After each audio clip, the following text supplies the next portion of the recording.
제가 읽겠습니다. 너는 마음을 다하여 여호와를 신뢰하고 내 명철을 의지하지 말라. 너는 범사의 그를 인정하라. 그리하면 내 길을 지도하시리라. 스스로 지혜롭게 여기지 말지어다. 여호와를 경외하며 악을 떠날지어다. 이것이 내 몸에 양약이 되어 내 골수를 윤택하게 하리라. 내 재물과 내 소산물의 처음 익은 열매로 여호와를 공경하라. 그리하면 내 창고가 가득히 차고 내 포도주 틀에 새 포도즙이 넘치리라. 아멘. 이제 2023년을 보내고 새로운 해인 2024년을 시작하게 됩니다. 한동안은 2023년이란 말이 계속 입에서 나올 것 같아요. 해는 바뀌었어도. 송구영신이라는 말 그대로 묵은 2023년을 보내고 새로운 해인 2024년을 맞이하면서 이 첫 시간 하나님 앞에 예배를 드리면서 우리는 지난 한 해 동안 우리를 인도하신 하나님 은혜와 사랑에 감사를 드리며 또 그 은혜와 사랑 안에서 기도하는 마음으로 이제 새해를 시작하게 됩니다.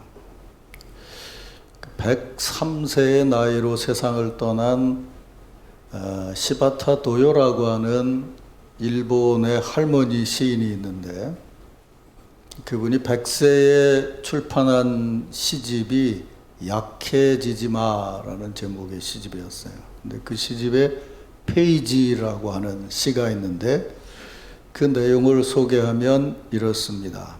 페이지, 내 인생의 페이지를 넘겨보면 전부 색이 발해 있지만 각각 페이지 열심히 살아왔어.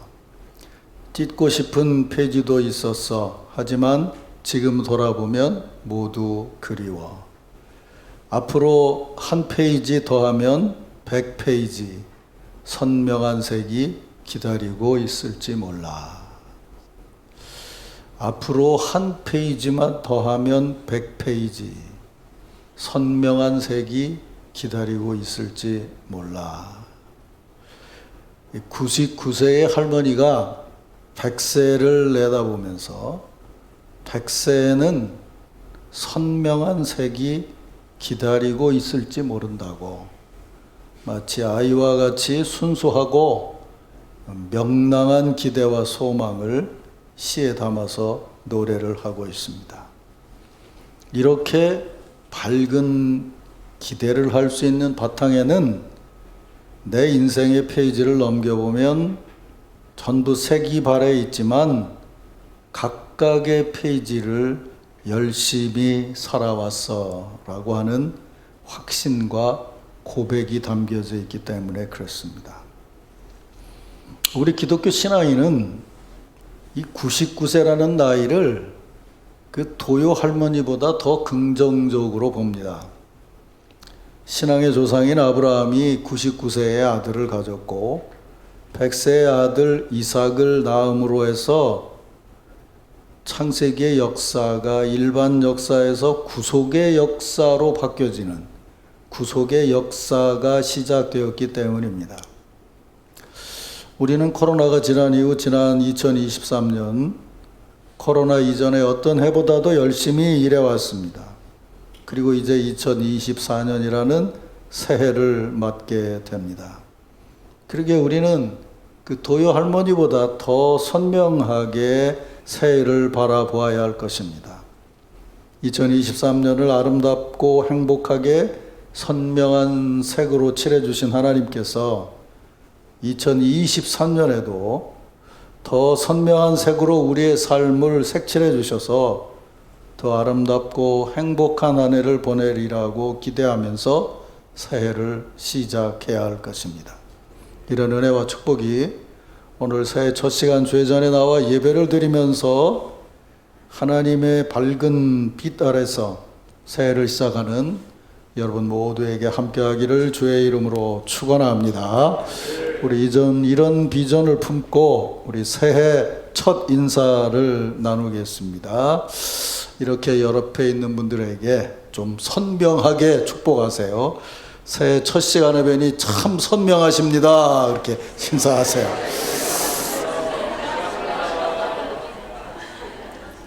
근데 어떻게 눈을 희리멍텅하게 뜨고서 선명하십니다. 이러는 분이 있는 것 같아요.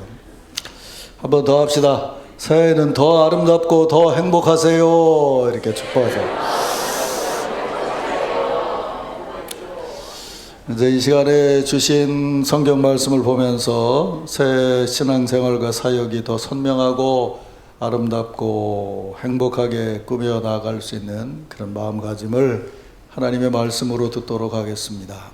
먼저 5절을 보면 너는 마음을 다하여 여호와를 신뢰하고 내 명철을 의지하지 말라 기록이 되어 있죠. 근데 예전 성경에는 내 마음을 다하여 여호와를 인정하고 라고 되어 있어요. 내 마음을 다해서 여호와를 신뢰하고 내 명철을 의지하지 말라.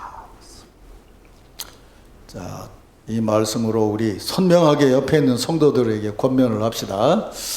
제가 먼저 할 테니까 따라서 하세요. 명철을 의지하지 말고 마음을 다하여 여호와를 신뢰하세요. 가끔은 이렇게 초등학생 같이 해야 머릿속에 남는 것 같더라고요.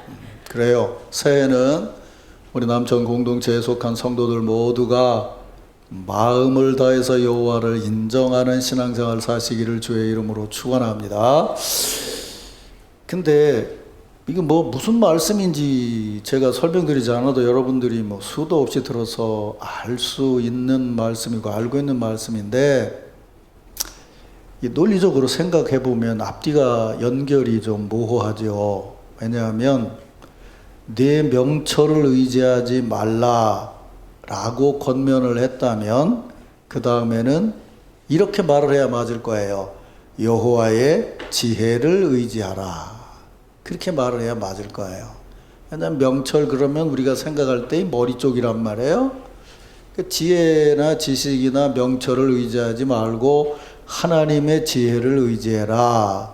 이렇게 말해야 이게 논리적으로 맞을 것 같은데 잠언 기자는 내 명철을 의지하지 말고 하나님의 지혜를 따라 살아라 이렇게 말하지 않고 마음을 다해서 여호와를 신뢰하고 인정하라고 말하고 있어요. 이걸 구조로 말하면 시작은 머리로 했는데 잠언 기자가 말하는 건 신학의 영역은 머리에서 머리로 이어지는 것이 아니고 머리가 마음으로 이어진다는 거예요. 이 이상한 얘기 같은데 이게 기독교 신앙의 중심이에요. 인간이 우리가 아는 역사대로만 해도 굉장히 긴 시간을 살았는데 사실은요, 지금 근대 이후 우리 인간이 살아가는데 가장 중심은 뭐냐면 머리예요. 근데 공부를 해보면 인간이 머리로 살았던 시간이 그렇게 많지를 않아요, 사람이 사실은. 근데 지금은 머리가 전부예요. 그래서 지식, 지혜로 살아가요. 그래서 그 지식과 명철함으로 기술, 경제, 정치, 기타 모든 것들을 머리를 가지고 하면서 그게 절대적인 것처럼 생각하고 그것 중심으로 살아가요. 근데 우리는 근래 크게 한 방 맞았잖아요. 머리 아무리 좋아도 코로나 오니까 별 수 없더라고. 머리로 다 될 줄 알았지만 머리로 안 되더라고. 그래서 새로운 삶의 방식이 생겨져야 된다는 말들이 많이 나오게 됐어요. 4차 기술혁명 이런 거 얘기했던 사람들이 5차 얘기를 하는데 그 5차는 코로나 같은 급진적인 어떤 것이 생겼을 때 인간이 어떻게 살아야 되느냐라고 하는 얘기를 하는데 잘 들어보면 성경의 진리로 다시 돌아간다는 걸 알 수 있어요. 이 잠언 기자라고 하는 사람은 어떤 사람이냐면 평생을 신앙 안에서 살면서 정말 산전수전을 다 겪어본 아버지예요. 그 아버지가 아들에게 지금 권면을 하는 거예요. 그러니까 요즘 같이 생각을 해봐도 그렇잖아요. 당장 핸드폰만 꺼내도 나는 모르면 우리 딸한테 물어봐야 돼요. 물어보고 알아야 돼. 애들이 훨씬 더 잘 알아요, 우리보다. 그러니까 명철함을 가지고 살아가려고 한다는 거죠. 그런데 인생을 살아본 어른이 노년에 자식에게 말하는 거예요. 사람은 지혜나 지식으로 사는 게 아니고 마음으로 사는 거다. 마음으로 하나님을 인정하고 신뢰하고 살아야 된다. 이렇게. 그렇다면 잠언 기자가 말하는 하나님을 신뢰함으로 믿음이라고 그러면 인정한다고 얘기의 의미를 담았을 때 하나님을 인정한다는 것이 뭘까요? 그것도 뭐라고 얘기했냐면 마음을 다하여 하나님을 신뢰하라. 마음을 다하여 하나님을 인정하라. 내가 왜 지금 마음을 다하라는 말을 계속 반복했을까요? 구약 성경 중에서 가장 중심이 되는 가르침이 뭐예요? 너는 마음을 다하고 뜻을 다하고 뭐를 다하고 뭐를 다해서 뭘 하라고? 주 너의 하나님을 사랑하라. 사랑하라. 그러니까 무슨 말이냐 하면 인생을 바르게 살려면 머리 좋고 뭐 지혜 있는 것도 다 중요하지만 가장 중요한 것이 뭐냐면 그 마음에 하나님 사랑이 가득 차 있어야 된다는 거예요. 이 말은 바꿔 말하면 무슨 얘기냐면 내가 하나님을 사랑할 수 있는 게 아니에요. 신약 성경에 수도 없는 동안 나와 있는 것처럼 하나님이 먼저 사랑하셨죠. 절대적인 사랑으로 우리를 사랑하셨다는 거예요. 신명기에 나와 있는 얘기가 나중에 신약 성경으로 넘어가면 여러분 아시잖아요. 예수님하고 율법학자하고 대화하는데 어떤 성경은 율법학자가 대답을 하는 거고 어떤 성경은 예수님이 율법학자에게 얘기하는 걸로 되어 있는데 그 내용도 뭐예요? 마음을 다해서 하나님을 사랑하라는 거예요. 사랑하는 성도 여러분, 새해는 세상 일이 복잡하면서 자꾸 색깔이 섞여지죠. 우리 어려서 그림을 그리면서 배운 게 그거죠. 색은 섞으면 섞을수록 검정색이 돼가죠. 근데 여러분 아시는 것처럼 빛은 섞일수록 더 흰색이 되죠. 그러니까 우리가 인간의 생각으로 이색 저색을 잔뜩 섞어 놓으면 그게 선명한 것이 아니에요.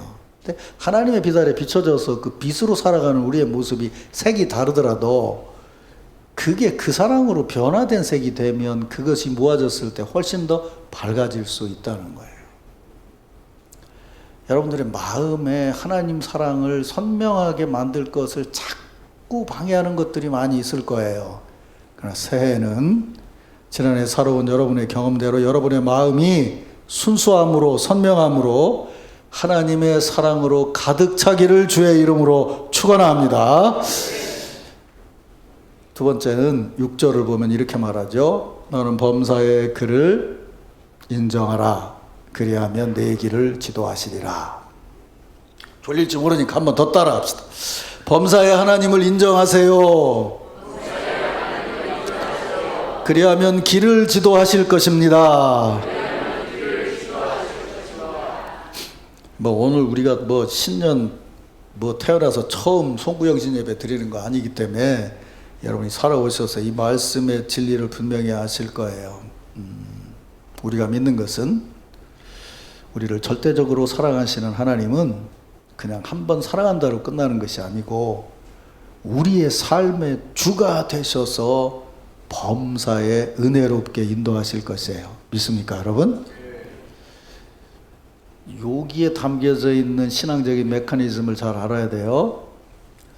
가만히 또 뜬금없이 말이죠. 하나님 내 길을 인도해 주세요. 내 길을 인도해 주실 줄로 믿습니다. 그런다고 하나님의 인도하심을 내 마음에 체험되는 게 말만 그러는 거지. 그게 되려면 아까 얘기한 전 단계가 돼야 되는 거예요. 하나님의 사랑이 내 마음에 있고 그 사랑으로 내 마음이 가득 차 있을 때에 하나님의 말씀을 읽을 때 뭐라 그러냐면 주께서 너의 삶을 인도하실 것이다 라는 말을 들었을 때 그래요. 내가 그것을 인정합니다 라고 말한다는 거예요. 그것도 삶을 살아가는 과정에서 말해요. 마음에 있는 것이 내 마음에서 우러나온 것이라면 시시때때로 바뀌겠지만 내 마음에 있는 하나님의 사랑은 성령의 감동이요 예수 그리스도의 희생으로 주어진 우리가 담을 수도 없는 놀라운 사랑인 거예요. 그 사랑 속에 주의 인도하심이 있다는 거예요. 언제까지요? 주님이 다시 오신 날까지 우리가 그 길을 걸어가는 동안 우리를 인도하세요. 그때 우리의 생각은 뭐냐면 그 분의 역사를 인정하고 믿고 따라야 된다는 것이죠. 이 얘기가 우리에게는 실감이 안 나지만 구약의 사람들에게는 진짜 실감이 나는 거였어요. 왜냐하면요, 보세요. 애굽에서 출발해서 젖과 꿀이 흐르는 땅까지 가요. 이거 2주나 한 달이면 갈 수 있는 길을 블레셋 사람들을 피해 가느라고 무려 40년을 돌아갔어요. 40년을 돌아가는 과정에 걸어가는 데가 어디냐면 광야예요, 광야. 이게 무슨 살기 좋은 데가 아니라고요. 광야를 보면 당장 주저앉고 싶고 돌아서고 싶어요. 그런데 뭐가 있냐 하면 앞에는 불기둥이 있고 위에는 구름기둥이 있잖아요. 감싸고 계시잖아요. 그런데도 말이에요. 앞에서 인도하는데도 순간이면 끝나요. 어떻게 하면 순간이면 끝나는 줄 아세요? 고개만 돌리면. 고개만 돌리면 애굽이 보이는 거예요. 수도 없이 고개를 돌리잖아요. 가면서. 하도 돌리다가 고개가 아프니까 조금씩 덜 돌아가기 시작하지, 이제. 많이 돌리는 사람들 다 죽고 이제 잘 안 돌아가는 사람들만 남아서 이제 나중에 20세 이하는 들어갔다고 그러잖아요. 그래서 말하는 거예요. 뭐라고 하면 하나님은 너의 길을 처음부터 끝까지 인도하시는데 너는 범사의 그를 인정해라 라고 말하고 있는 거예요. 신앙인들 중에 신앙생활 편리하게 하는 사람 참 많아요. 근데 그게 편리한 게 아니고요. 그게 잘못된 신앙이에요. 어떤 사람은 자기가 마음에 드는 것만 하나님을 인정을 하고 또 어떤 사람은 끝난 다음에 인정하려고 그래. 일 다 치른 다음에 얘기를 해요. 지난 후에 하나님 뭐 그럴 줄 몰랐는데 그랬다 뭐 이렇게 얘기를 해요. 기독교인이 하나님을 인정하는 것은 사후의 인정이 아닙니다. 하나님이 우리를 이끄시는 것은 사후의 이끄심이 아니에요. 앞서서 인도하심이에요. 사랑하는 성도 여러분, 어쩌면 올 한 해를 살아가는 길도 뭐 학문을 연구하고 경제를 연구하는 사람은 굉장히 힘들 것이다 그렇게 예측을 해요. 광야길 가는 것 같을지도 모르죠. 그러나 우리가 분명히 믿기는 독생자를 보내주신 예수 그리스도께서는 이스라엘 백성을 인도하셨던 것처럼 우리를 보호하시기 위해서 구름기둥 불기둥이 아니라 성령의 감동으로 우리를 날마다 인도하심을 믿으시길 바랍니다. 그래서 여러분이 살아가는 범사의 삶이 하나님의 지도하심을 받고 살아가는 그런 은혜와 축복이 함께하기를 주의 이름으로 축원합니다. 마지막으로 한 가지 더 말씀드리죠. 9절입니다. 네 재물과 네 소산물의 처음 익은 열매로 여호와를 공경하라. 그리하면 네 창고가 가득히 차고 네 포도즙 틀에 새 포도즙이 넘치리라. 그랬어요. 이제 우리 나이쯤 되면 이 말씀이 은혜로운 말씀이다라고 하는데 요즘 아이들은 뭐 이해가 잘 안 갈 거예요. 그러나 어쨌든 따라하세요. 새해는 처음 익은 열매로 여호와를 공경하세요. 가득히 차고 넘치는 복을 받을 것입니다.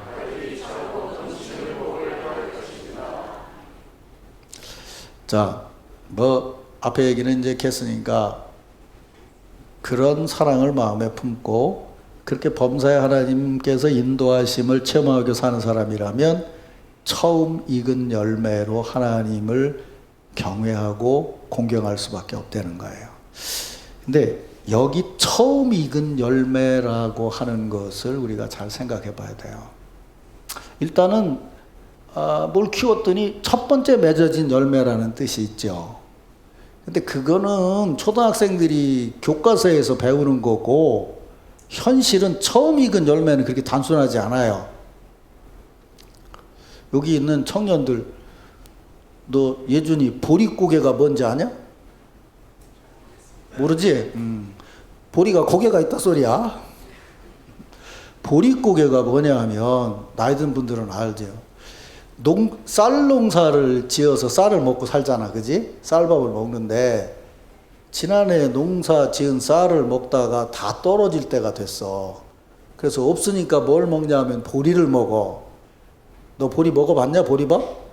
난 어렸을 때 보리밥 먹어봤는데 요새는 무슨 뭐 영양식이라고 보리밥 먹으러 갔는데 난 보리밥 먹으러 가는 사람이 제일 이상한 사람인 줄 알아. 내 초등학교 6학년 때 우리 친구 집에 갔는데 너무 가난해갖고 보리밥을 주는데 된장에다 보리밥을 주는데 이놈의 보리가 여기서 씹으면 이리 가고 여기서 씹으면 이리 가고 아무리 씹어도 씹혀지지를 않아 보리가. 야, 이게 참 보리밥이라는 게 참 진짜 보통 먹기가 힘든 게 아니구나. 그런데 그것마저 떨어졌다는 거야. 그게 쌀 먹다가 쌀이 떨어지고 그래서 보리로 대신 먹는데 그것도 떨어졌다는 거야. 아직 새 쌀이 나오기 전에 이때를 가르쳐서 보릿고개라고 그러는 거야. 진짜 살기 어려운 때인 거야. 그러면 생각해봐. 보릿고개를 거친 사람이 첫 열매를 거두었을 때에 뭐가 먼저 생각나겠냐? 아이고 이거로 밥에서 밥 배불리 먹었으면 살겠다라고 생각하지 않겠냐 그 말이에요. 그런데 그 첫 열매로 여호와를 공경하라는 거야. 그러면 이 짧은 시야로 보면 없는 다음에 있다고 생각을 하고 보면 이건 절대로 하나님 앞에 드릴 수가 없어. 근데 내가 오늘 설교 말씀드리면서 앞에서부터 쭉 생각을 해보면 내가 알기도 전에 예수 그리스도를 보내주신 분, 범사에 나의 삶을 인도하신 분, 내가 쌀을 먹을 때도 나를 지켜주셨고 보리를 먹을 때도 나를 지켜주신 분, 그렇다면 이 첫 열매를 거둔 것이 얼마나 놀라운 하나님의 은혜냐. 그래서 그 열매를 하나님 앞에 드리게 될 때 그때 하나님의 축복하심이 그가 있는 곳과 그가 사는 성읍에 충만하게 된다는 거. 믿습니까, 여러분? 너무 신앙생활을 이렇게 잘라서 하는 분들이 많아요. 필요할 때마다 적절하게 이렇게 얘기하고 저렇게 얘기하고 그러는데 신앙은 그런 것이 아니에요. 태어나서부터 주님 나라까지 갈 때고 우리가 살아가는 동안이고 우리가 삶을 사는 여러 가지 상황에서 하나님과 더불어 살아간다고 한다면 범사의 그분을 인정하는 삶은 가장 어려울 때 하나님 앞에 가장 감사할 수 있는 신앙인 줄로 믿으시길 바랍니다. 그걸 하나님께서 기쁘게 받으시는 거예요. 대한민국처럼 이렇게 빠른 기간 안에 개신교가 성장한 나라가 없잖아요. 이 교회 어떻게 세웠는데요? 우리 권사님 오신 교회만 해도요, 내가 역사를 들어가 보니까 기생이 처음 교회를 시작했어요. 예수 믿고. 기생이 처음 시작하는데 양반이 감동을 받아서 자기 집을 내놔서 예배당을 세웠어요. 동네 기생이 세운 교회야. 우리 어렸을 때 시골에 가보면 다 그렇게 어려움 중에도 사랑방 내놓고 어려움 중에 자기 삶을 내놓고 여러분 아는 이창훈 목사 아버지만 해도 예배당 짓는다고 집을 팔아서 전세해서 월세로 옮긴 게 3번 4번 된다고 그러잖아요. 그런 분들이 있어서 지금 교회가 세워지게 됐고 우리가 이런 은혜 가운데 살아갈 수 있게 되는 거죠. 지금 우리가 가장 문제가 되는 것은 마음이 식었고 범사를 인정하지 못하고 하나님의 은혜에 감사할 줄 모른다는 거예요. 이것이 회복이 되어져야 어떤 어려운 상황에서도 하나님의 은혜 가운데 살 수 있는 거죠. 추수감사절에 말씀드린 것처럼 추수감사절 그 전례를 보면 알잖아요. 뉴잉글랜드에 온 사람들 다 죽고 병들고 갖다 옥수수 심었더니 난 거라고는 요만한 거 하나밖에 없었어요. 추위에 그 어려움 중에 말이죠. 그걸 가지고 말해요. 선포하잖아요. 이곳에 와서 이렇게 하는 동안 하나님께서 우리에게 은혜를 베풀어 주셨기 때문에 오늘 우리는 감사절로 지키며 목사님의 설교를 듣고 함께 축제를 지킵니다. 얼마나 그 인디안이 갖다 준 걸 가지고 농사를 못 졌는지 첫 번 추수감사절에 인디안들이 먹을 걸 갖다 줬어요. 그런데도 하나님 앞에 감사했거든요. 그 전통이 지금은 미국 사람들이 예수는 안 믿어도 Thanksgiving Day 그러면 모두가 다 즐기고 있잖아요. 이미 삶에 배어 있잖아요. 그러니까 복을 받는 나라가 됐다고 우리가 생각할 수밖에 없는 거죠. 사랑하는 성도 여러분, 이제 새해를 시작하면서 여러분이 가장 소중하게 여기는 것, 가장 소중하게 여기는 게요, 다이아몬드가 아니에요. 상황을 생각해야 돼요. 내가 가장 어려울 때 가장 필요하다고 생각하는 것을 주님께서 오히려 받으시려고 할지 모른다는 게 가장 소중한 거예요. 아이고, 열을 굶어봐요. 다이아몬드 먹나? 나는 다이아몬드 반지 끼고 다니는 사람은 이해가 안 가대. 여기도 다 이해 안 가는 사람만 있는 것 같아. 난 반지 끼고 있어요. 이거 왜 끼냐면 내가 목사 안수 받은 것을 기념하기 위해서, 잊어버리지 않으려고 끼고 다녀요. 날 보고 그러더라고, 누가. 아유, 목사님은 뭐 멋진 반지 꼈다고. 멋지지, 이거 목사 안수 받은 기념으로 내가 꽂은 거니까. 난 평생 빼놓을 수가 없어요, 이거는. 그래서 내가 늘 차고 다니는 거예요. 내가 목사라는 걸 기억하기 위해서죠. 나한테는 소중한 거죠. 이거는 목회가 어려울 때도 꼈고 지금도 끼고 있고 언제나 내가 달고 다닐 거예요. 제일 소중한 거죠. 이것까지 합쳐서 주님 앞에 내 자신을 드리고 산다고 생각하니까요. 사랑하는 성도 여러분, 새해에 하나님께서 여러분의 길을 어떻게 인도하실지 몰라요. 2주간 만에 젖과 우린 땅에 가도록 인도하실 수도 있고 40년이 걸릴지도 몰라요. 그건 하나님 뜻이에요. 근데 하나님이 우리를 인도하시면 절대로 우리에게 폐가 되거나 벌이 되는 것이 아니다. 하나님은 우리가 은혜 가운데 복을 받고 살기를 원하시는 분이시다. 그래서 그분의 은혜 앞에 나 자신의 가장 소중한 것을 그분과 더불어 나눌 수 있는 것이 되어져야 돼요. 근데 또 이상하게 이해한 인간들이 있었잖아요.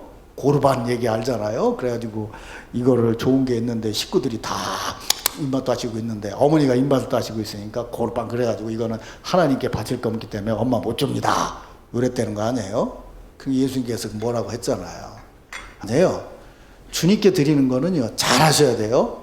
주님께 드리는 거는 지금은 주님이 머리이신 교회 안에서 나누는 거예요. 믿습니까, 여러분? 왜냐하면 그게 우리 교회 공동체니까. 그리고 그게 하나님 나라의 뜻이니까. 그래서 저는 여러분들이 그런 삶을 살도록 자꾸 이끌어가는 것이 목사의 사명이라고 생각을 해요. 그래서 하나님 앞에 우리 자신의 것을 드림으로 하나님 앞에 영광을 돌리는 삶을 살아간다. 이것이 우리가 더 아름답게 행복하게 새해를 살아가도록 우리에게 주신 하나님의 말씀이에요. 설교를 마무리하겠습니다. 이제 이 말씀을 들은 후에 새해 첫 번째 성찬 예식을 갖습니다.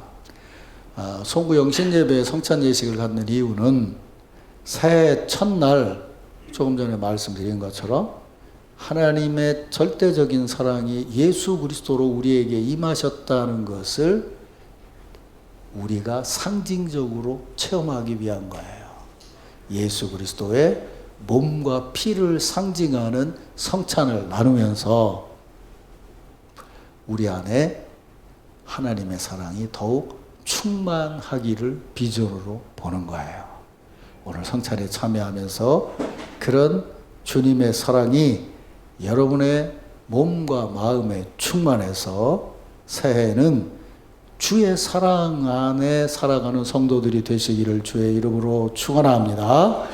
또 성찬을 대하면서 주님께서 우리에게 성령의 감동으로 우리의 영적인 눈을 밝히셔서 올해도 인간의 지혜가 아니고 우리의 믿음으로 내 삶의 자리에서 나보다 먼저 그분이 나를 사랑으로 인도하신다 라고 하는 것을 우리는 성찬을 먼저 대하면서 그분의 은혜 안에서 그것을 고백하고 인정하는 시간인 것이에요. 그리고 마지막으로 오늘의 성찬은 교회에서 준비를 하는 것이지만 초대교회 성찬은 성도들이 모든 것을 준비해서 주의 제단에다 드렸어요. 그걸 축복하고 다시 나눴어요. 교회에서 준비했지만 이것은 성도들이 함께 나누는 축복의 자리예요. 그래서 올 한 해 동안 우리들의 삶에 가장 소중한 것이 예수 그리스도의 은혜라면 성찬을 대하는 그 마음 그 뜻대로 우리 삶에 가장 소중한 것을 주님께 드려서 성도들을 사랑하고 섬기면서 더 아름다운 교회를 이루어 가겠다는 그런 결심이 오늘 성찬을 받는 여러분들에게 함께 하기를 주의 이름으로 축원합니다.